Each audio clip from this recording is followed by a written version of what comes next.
start, but they just continued to just chip away. It looked like just a lot of pressure tonight. Just what was it like trying to deal with that? Well,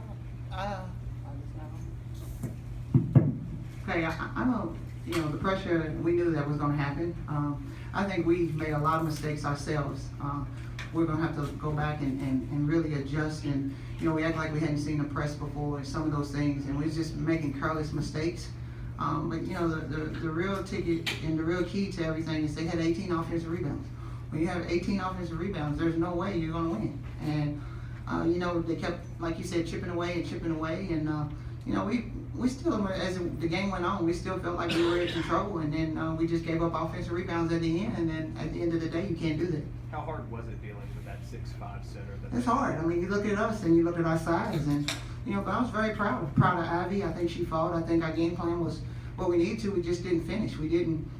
We would have a good possession and get a stop, and they get an offensive rebound. And so, you teach your players to play and do the different defenses that you work on, but we got to finish. And finishes is getting the rebound and getting to the other end.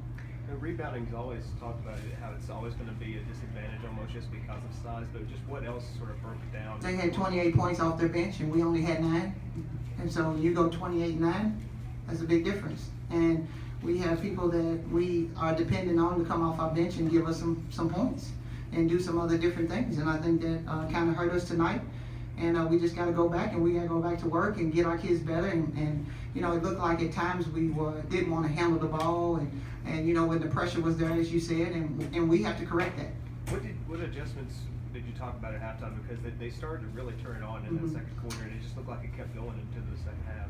Well, I think the biggest thing is that we just talked about we need to do what we do, what we practice, and all the things that we talked about to prepare to come up with this scout. And and we just really emphasized that to them, that's what we talked about. That was the plan, the game plan. And at the end of the day, we just again didn't get box outs, let them make some shots. Credit to them to come in on our home floor where we don't normally get beat at and do what they needed to do to beat us. Stay up. Even offensively, it just looked like they took a lot out of what you guys wanted to do. It looked like maybe just the mid-range is all that they sort of left for you. Just what were they able to do to take you out of it? I think we took ourselves out of it, and no disrespect to them, but as I said earlier, I think we were playing like we hadn't practiced. I tell our team all the time, you practice like you play, and we had been practicing and doing a lot of things, and that part was something that we're going to have to go back and really make sure that we evaluate and see.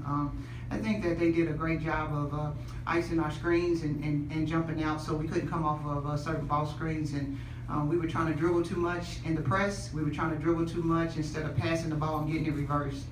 So a lot of things that we just have to work on. Again, this is second game in the season, and so we're going to continue to keep working, and we're going to get better, and we got a big game here on Saturday.